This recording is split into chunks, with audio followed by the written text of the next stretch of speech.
Você já percebeu como no fundo da sua existência, existe uma tensão inquietante entre um desejo pulsante de viver e uma atração secreta pelo fim? É como se dentro de você coexistissem duas forças opostas, quase inimigas, que dançam num eterno duelo. Mas por que, afinal, o impulso de continuar e o impulso de cessar deveriam estar tão entrelaçados? Prepare-se.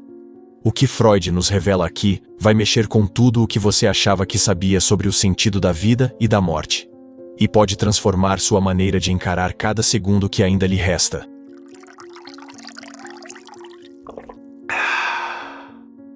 Temos, portanto, que reconhecer a existência de duas pulsões fundamentais.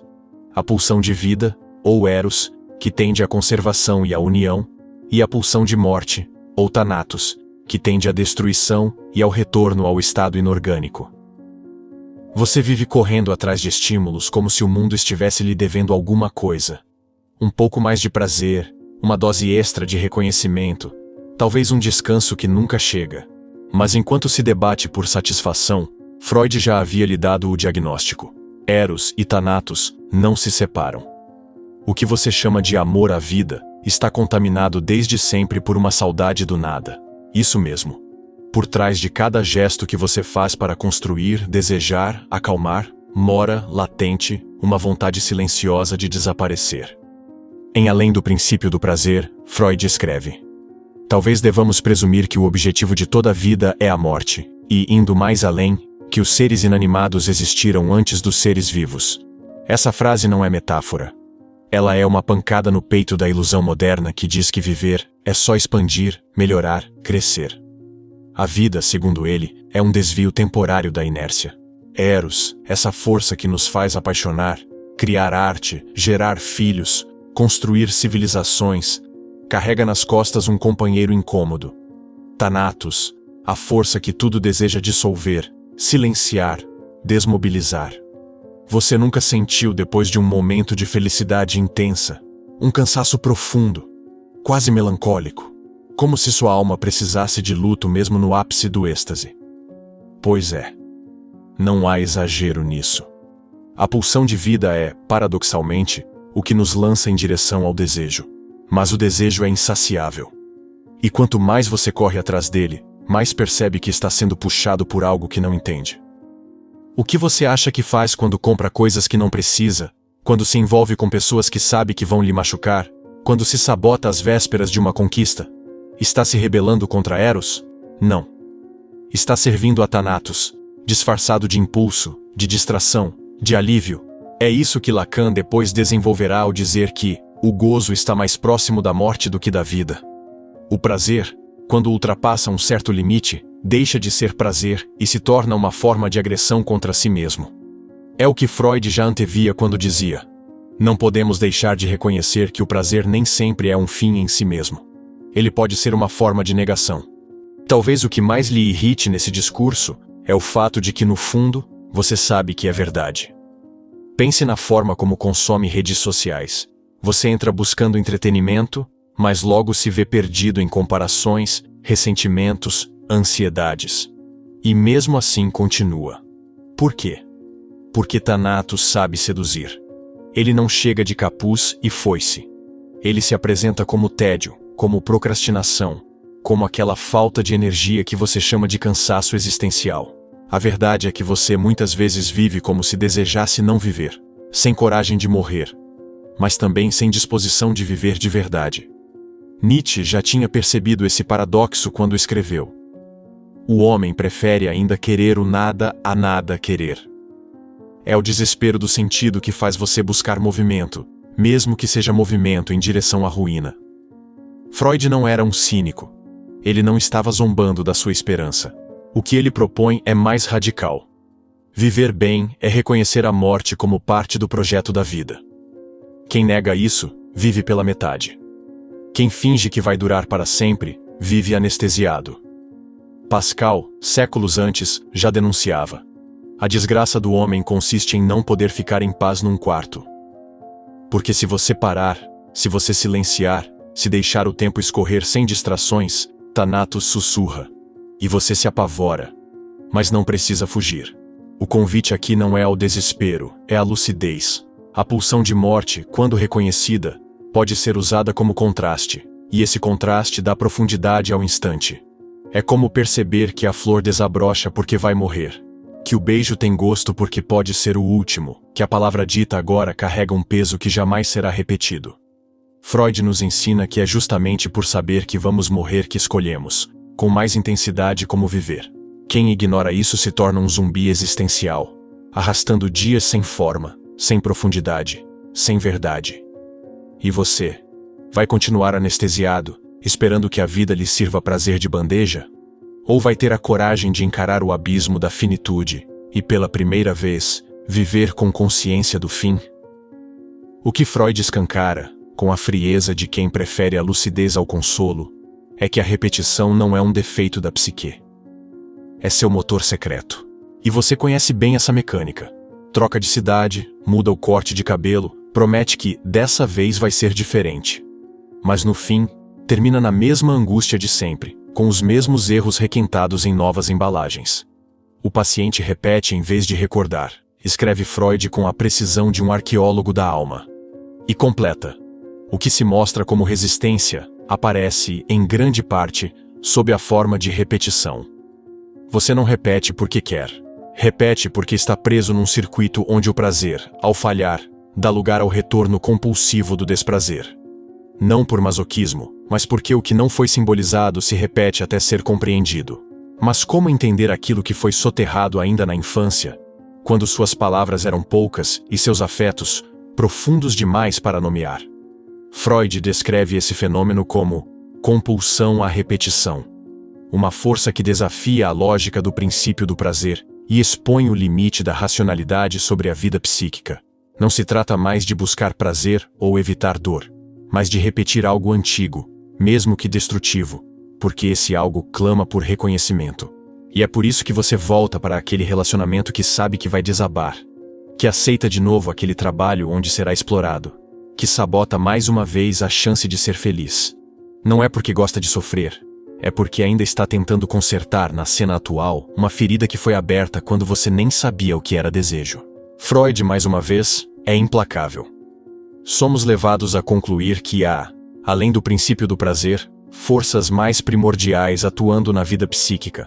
Forças que tendem à repetição, à restauração de estados anteriores, mesmo que sejam penosos.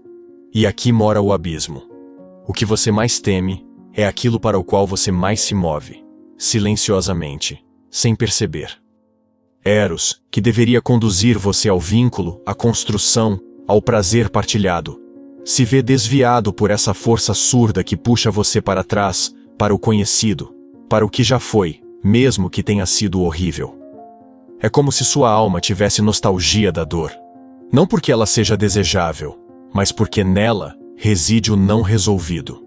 E o não resolvido não dorme. Ele se disfarça de escolhas, de encontros, de hábitos. A vida que você acha que está construindo muitas vezes é só uma reencenação daquilo que não foi digerido. E a psicanálise, nesse ponto, não vem dar conselhos de superação, nem entregar receitas de autoestima. Ela vem, ao contrário, anunciar que você não é senhor do próprio desejo. Que há algo em você que deseja apesar de você. Que você deseja o que o fere, não porque é tolo, mas porque está buscando, no lugar errado, a chave de um enigma antigo.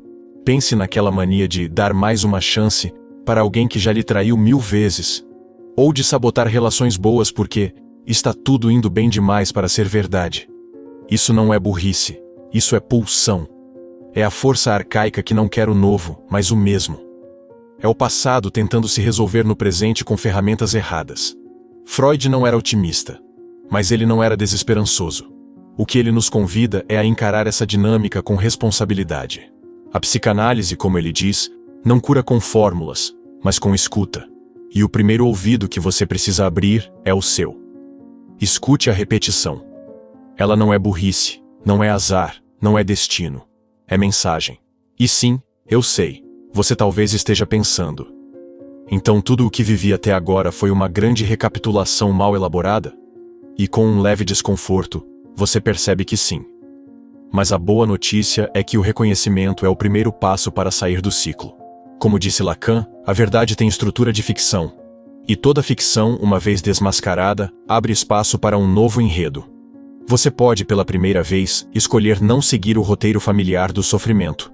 Mas para isso, vai precisar suportar o vazio que fica quando se recusa a repetir.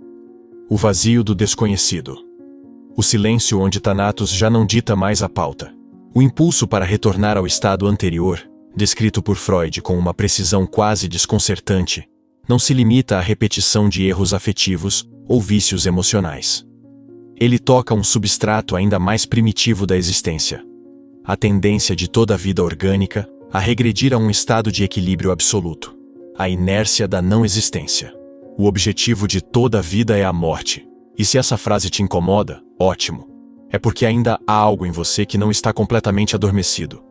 Freud não afirma isso com niilismo, mas com a frieza de quem observa o funcionamento da pulsão com a mesma atenção que um físico examina a gravidade. A morte para ele não é o fim traumático da vida, mas sua finalidade interna, sua vocação íntima. A vida orgânica surgiu a partir da matéria inorgânica e deseja regressar a ela. Não há drama, apenas uma constatação impiedosa. Há no cerne da vida uma força que empurra para a não-vida. Mas o mais perturbador, e aqui é preciso que você me acompanhe com atenção, é que essa pulsão de morte não atua apenas como destruição externa ou violência manifesta. Ela é silenciosa, subterrânea, paciente.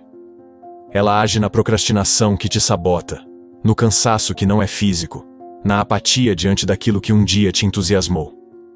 Thanatos não é apenas a explosão violenta de um ato impensado, mas o esvaziamento progressivo da vontade, o abandono dos próprios desejos, o prazer de não desejar mais nada. Você não precisa dar um tiro no próprio pé. Basta deixar de caminhar.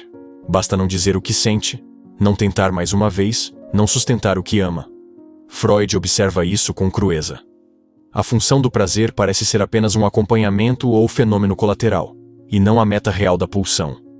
É por isso que, mesmo quando parece que você está lutando por algo, por um amor, por um sonho, por um projeto, no fundo, pode estar apenas encenando o teatro da persistência, enquanto prepara, sem perceber, o fracasso que virá. E aqui entra o paradoxo mais incômodo da teoria freudiana. É Eros quem precisa da morte para existir com intensidade. O impulso de união, de criação, de ligação, só ganha potência quando reconhece que tudo isso é passageiro, vulnerável, finito. A efemeridade é a centelha do desejo. Um prazer eterno não seduz. Uma paixão que não corre o risco do fim, não arde.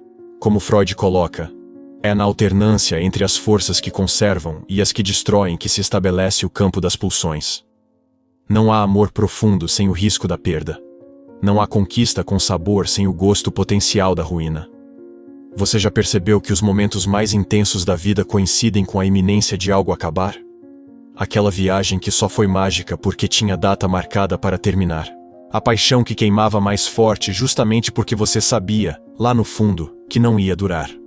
O nascimento de um filho, acompanhado do terror secreto de não saber como protegê-lo do mundo. Tudo que é precioso carrega em si a sombra da perda. E é isso que o torna desejável. Não é a duração que dá sentido à vida, mas a consciência do seu limite. E aqui, Freud ecoa os antigos, principalmente os pré-socráticos, que já intuíram que é a finitude que confere valor às coisas. Heráclito dizia: é preciso que haja guerra dentro da alma para que nasça o Logos. E Freud, mais de 2000 anos depois, traduz essa guerra em pulsões. Mas vamos descontrair um pouco, porque talvez você esteja aí pensando que tudo isso é só uma grande ladainha pessimista. Então pense comigo, se a pulsão de morte está agindo o tempo todo, como explicar aquele seu colega da academia que acorda às 5 da manhã para malhar em jejum e sorrindo? Bom, ou ele tem uma motivação secreta que nem Freud explicaria, ou está apenas mascarando uma compulsão com um nome bonito de disciplina. O ponto é que nem o autocuidado está isento dessa ambivalência. Muitas vezes, o que parece zelo é punição. O que chamamos de produtividade pode ser apenas uma forma sofisticada de autodestruição. Freud já antecipava essa duplicidade quando afirmava: nem tudo o que é prazeroso é desejado, e nem tudo o que é doloroso é evitado. A mente humana não opera por lógica cartesiana. mas por conflitos pulsionais que se disfarçam o tempo todo de boas intenções. No fundo, o que Freud nos obriga a encarar é que o viver é um campo de batalha entre duas forças igualmente fundamentais. Uma que quer perpetuar, outra que quer cessar. Não se trata de derrotar a pulsão de morte. Isso seria tão inútil quanto tentar apagar a gravidade com uma lanterna. O que você pode e deve fazer é reconhecer sua presença, entender seus modos de operação e aprender a escolher, dentro do possível, quais batalhas vai aceitar perder. Porque algumas perdas são inevitáveis, mas outras você se força a repetir. E nisso, a responsabilidade é só sua. Não é coincidência que as repetições mais marcantes da vida psíquica tendam a ser dolorosas. Em Além do Princípio do Prazer, ele constata: o paciente não se recorda, no geral, de tudo aquilo que esqueceu e reprimiu, mas expressa-o através de ações. Reproduz-o sem saber, em vez de recordá-lo como algo pertencente ao passado. O que você chama de padrão recorrente, Freud nomeia como repetição compulsiva, e ela tem um endereço certo: o inconsciente.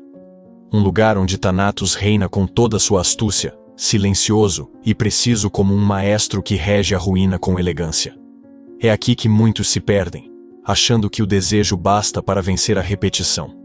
Desejar, infelizmente, não é querer com eficácia. O desejo, no campo freudiano, está muitas vezes colado à repetição do sofrimento. Porque o inconsciente não deseja a felicidade. Ele deseja o retorno. O que se quer sem saber é reviver, reconstruir, reencenar. Mesmo que doa, mesmo que destrua, porque há algo na dor conhecida que tranquiliza, como se fosse uma velha conhecida. Freud escreve com uma sobriedade quase clínica. A compulsão à repetição se manifesta claramente nos destinos humanos. As pessoas constroem novamente, sem saber, as situações emocionais pelas quais já passaram, mesmo que estas tenham sido prejudiciais. E você? Quantas vezes reeditou, sob novos nomes e rostos, os mesmos fracassos? Quantas vezes se sentiu em casa justamente no lugar que mais lhe feria? Essa tendência a reviver não é um erro, é uma estrutura. E ela pode ser tão sutil quanto devastadora. Você jura que escolheu diferente, mas no fundo, apenas trocou a embalagem. Mudou de cidade, mas levou o mesmo vazio. Encontrou outro parceiro, mas reproduz a mesma dinâmica. Mudou de emprego, mas continua repetindo o enredo da desvalorização. A pulsão de morte não precisa gritar. Ela sussurra com ternura. Ela se apresenta como segurança, familiaridade, zona de conforto. Como aquele relacionamento que você insiste em chamar de amor, mas que só existe na medida em que reafirma sua própria indignidade. Freud intui essa sutileza ao dizer: a repetição não serve apenas para trazer prazer, mas parece ser um destino. E esse destino, meu caro, é construído com escolhas que parecem suas, mas não são. São repetições de roteiros internos que você nem sabe que está encenando. Veja, por exemplo, o caso clínico de O Homem dos Lobos, onde Freud analisa um paciente que revivia incessantemente, em fantasias e sintomas, uma cena infantil que, por mais traumática que fosse, precisava ser repetida para manter coesa sua organização psíquica. A repetição era uma forma de domar o terror do passado, mas também de preservá-lo. É como se, ao repetir, o sujeito dissesse ao inconsciente: não me esqueço do que vivi, mesmo que isso me destrua aos poucos. É uma espécie de fidelidade sombria ao sofrimento. E antes que você ache tudo isso muito distante da sua vida, lembre-se daquela vez em que você insistiu em alguém que claramente não te queria. Não porque esperava algo novo, mas porque, inconscientemente, já sabia como seria o fim. E talvez esse final já lhe fosse conhecido. E de forma torta, reconfortante. Por isso, a liberdade, no universo freudiano, é um ato heróico. Porque significa abrir mão da repetição. Significa reconhecer que aquele roteiro inconsciente está te empurrando para o abismo com a mesma lógica com que o sono chega toda noite. Inevitável, silencioso, reconfortante. E romper com isso não é apenas difícil. É um atentado contra a ordem pulsional estabelecida dentro de você. O ego treme, o corpo resiste, a mente sabota. Mas é preciso atravessar esse campo minado para alcançar qualquer possibilidade de criação autêntica. Como Freud afirma, As forças que atuam para a conservação da vida estão em constante tensão com aquelas que tendem à sua dissolução. Dessa tensão surgem os caminhos do desenvolvimento psíquico. E se você pensa que basta se conhecer para resolver tudo isso, sinto informar. O autoconhecimento por si só é insuficiente. Saber que o problema existe não o dissolve. A repetição não cede ao esclarecimento. Ela exige enfrentamento. E muitas vezes exige também bom humor. Porque se você não rir da própria tragédia, acaba virando protagonista de uma comédia existencial que só tem graça para os outros. Então sim, quando você cai pela 5ª vez na mesma cilada emocional e chama de azar, pode estar apenas participando do seu próprio teatro inconsciente, com um figurino novo e o mesmo final anunciado. E talvez esteja na hora de começar a mudar o enredo. Não porque você finalmente entendeu, mas porque não aguenta mais atuar no mesmo papel. A pulsão de morte, embora pareça uma força letal e definitiva, não é simplesmente um ímpeto para o fim, mas um impulso paradoxal que desvela a complexidade da existência humana em sua mais profunda contradição. Freud nos alerta, com uma precisão que parece desafiar o tempo, que o impulso de destruição não se opõe apenas à vida, mas está intrinsecamente entrelaçado com ela, formando uma dança inexorável, onde Eros e Thanatos se alimentam mutuamente. Em além do princípio do prazer, ele afirma de maneira categórica: a vida parece querer conquistar a morte, e a morte, paradoxalmente, deseja retornar à vida. Uma relação de atrito que molda o psiquismo humano. Esse embate interno revela que a pulsão de morte não é uma mera vontade de desaparecer, mas um desejo escondido por trás da resistência e da repetição. Um anseio pela reintegração a um estado anterior de calma, de inércia. Um retorno ao nada.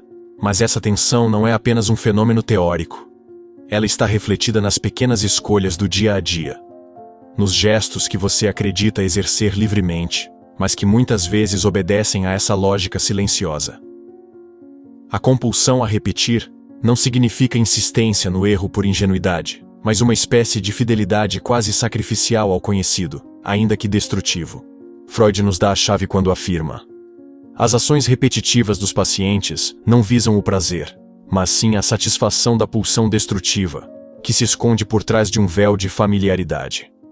E por mais que você queira acreditar na autonomia da sua vontade, Freud nos faz lembrar que o inconsciente rege o espetáculo com ironia cruel. Você pode até se sentir um maestro das próprias decisões, mas o que realmente dirige as cenas é uma pulsão ancestral que atua às sombras, silenciosa e implacável. Ele nos confronta com essa realidade quando diz: o inconsciente não conhece a noção de erro ou acerto, apenas a repetição que se impõe como necessidade. Assim, o que chamamos de destino ou azar é, na verdade, a manifestação dessa repetição obsessiva, que busca restaurar um equilíbrio psíquico, mesmo que para isso precise da destruição do que construímos. Não há como negar a beleza amarga desse paradoxo. A pulsão que pode parecer a origem da desordem psíquica é, paradoxalmente, a força que estabiliza o sistema interno. Freud, numa lucidez inquietante, afirma que a destruição é, na verdade, um movimento em direção à constância, uma tentativa de restabelecer um estado prévio, anterior à complexidade da vida. Ou seja, em seu desespero, o psiquismo busca um repouso definitivo, uma cessação do conflito interno, uma espécie de paz mórbida que contrasta com o tumulto vital. Não é difícil reconhecer esse impulso naquelas situações em que você, diante do caos emocional, sente uma vontade quase irresistível de desistir de tudo, de se afastar, de desaparecer, como se o único alívio verdadeiro fosse a anulação do desejo, da luta, da vida. Porém, a genialidade de Freud está em não deixar esse impulso na esfera da tragédia sem esperança. Ele mostra que a tensão entre Eros e Thanatos cria o espaço para a criação, para o desejo, para a transformação. É justamente a consciência da morte, do fim inevitável, que dá significado ao instante presente. Ele escreve: é o conhecimento da finitude que intensifica o valor da vida, tornando cada momento mais precioso, mais carregado de sentido. É nesse ponto que a pulsão de vida e a pulsão de morte se encontram não como inimigas, mas como amantes conflituosos que definem a condição humana. Sem a sombra da morte, não haveria o brilho do agora. Sem a pulsão de destruição, não existiria a urgência para construir criar, amar. Essa dialética é a base para entender a complexidade do comportamento humano. Quando você se vê paralisado pelo medo da mudança, pela repetição do mesmo sofrimento, é essa mesma pulsão de morte que está dizendo: fique onde está, porque o desconhecido é assustador. Mas também é a pulsão de vida que sussurra: o momento é agora, antes que seja tarde demais. Freud nos lembra, com seu tom quase paternal e irônico, que não podemos nos esconder atrás da rotina como se fosse um manto de proteção. O que não foi vivido com consciência retorna em forma de destino. É como aquela velha piada de quem compra sempre o mesmo sapato apertado e reclama da dor nos pés, sem perceber que poderia simplesmente escolher um tamanho maior. Para você que está assistindo agora, esse dilema não é um conceito distante, é o palco onde sua existência se desenrola. A escolha entre repetir o conhecido e arriscar o novo, entre o conforto da destruição e o desafio da criação, é um jogo permanente. E como todo jogo, exige coragem para aceitar que a vida é feita de riscos e que o medo do fim não pode ser maior que a vontade de viver plenamente. Afinal, como Freud tão poeticamente coloca, a vida em sua essência é um ato de rebeldia contra a morte. É o grito do ser que se recusa a desaparecer sem antes deixar sua marca. Se você quer entender os segredos que o inconsciente ainda esconde, se deseja explorar a mente humana com a profundidade que ela merece, inscreva-se no canal e ative as notificações. E cogite entrar para o clube de membros, você terá acesso a conteúdos exclusivos, que vão além do superficial, desvendando mistérios que ninguém mais ousa tocar. Deixe nos comentários sua reflexão. Como você tem lidado com essa dança entre o desejo de viver e a atração pelo fim? Sua resposta pode ser o primeiro passo para uma transformação que você nem imagina ser possível. Vamos juntos, porque entender essa tensão é o caminho para finalmente dominar sua existência.